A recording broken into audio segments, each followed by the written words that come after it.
time management strategies. If you fail to plan, you're planning to fail. By Ben Franklin. Nobody plans to fail, but in a way we do if we fail to plan. First of all, it's very important that you spend some time each night or in the morning planning your upcoming day or days. Not many things of great value are ever accomplished without some planning. Planning helps us avoid consequences that are serious and stressful.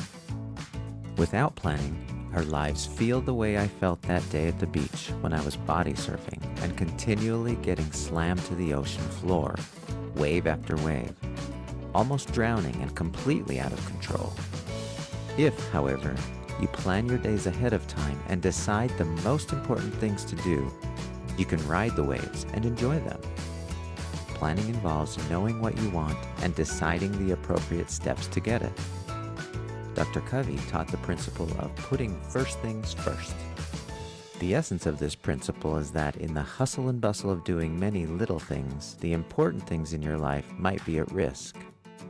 When the important things get left behind, you're left with empty, anxious feelings.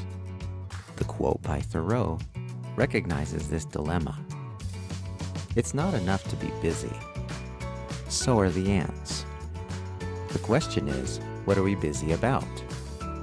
Doing everything is not as valuable as doing the most important things. For some of us, however, it often feels like we have a very full plate and we can't easily take anything off of it. Everything is important.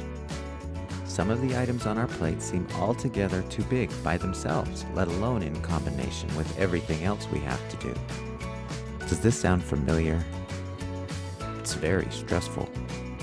This reminds me of some wise words one of my professors told me when I was beginning my work on my PhD. We were contemplating the task of writing a dissertation. I asked my professor how I should attack such a monumental task. His reply to me was something I remember every time I have a big task in front of me. He asked me, "How do you go about eating an elephant?" Without missing a beat, he answered his own question.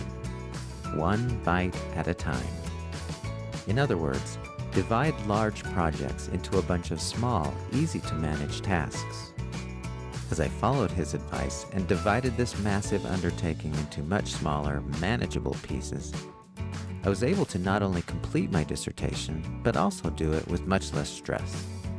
Prioritize. A necessary component of your planning should include a system that prioritizes which things on your list are the most important and should be done first. First, you want to create a to-do list. Make sure it is in a clearly accessible location where you can easily refer to it during the day. Be sure to include the portions of important projects you have broken down into smaller segments and items that are significant to your mission, health, and relationships. Now identify the most important items on the list, those things that absolutely must be worked on today. Put a letter A next to them. Things that should be done today but are not as important, get a B next to them. Things that can be done today, get a C.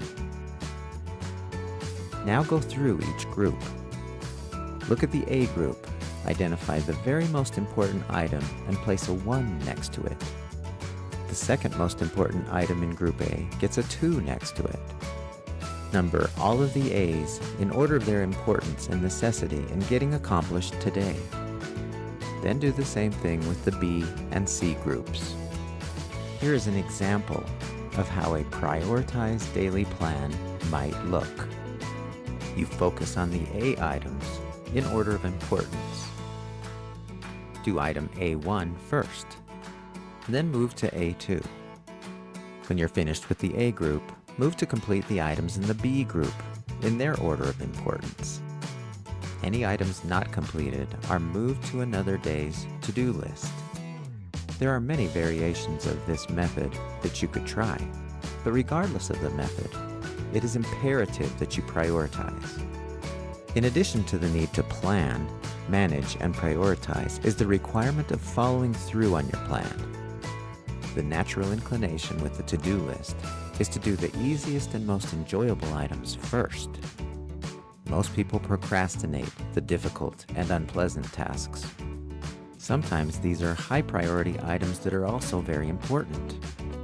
If you don't follow through by working on the highest priority items first, then those important items are likely to turn into urgent and dreadful tasks that start to feel more like the ocean waves that increase anxiety and turn on the stress response. If you prioritize and then follow through on the important items of your to-do list, the natural results are peace and happiness. Contentment and satisfaction occur when the things that are most important are done first, and less important things are done last. Chaos, frustration, and anxiety result when you don't have a plan and you spend your time doing the unimportant things first. Interruptions and flexibility. You're probably saying to yourself that this is all well and good, but I'm constantly being interrupted from my planned schedule, and sometimes those things that come up feel more important to me than the items I put on my list during my planning time. This leads to the final and very important steps to time management. Find out what it is in the next video.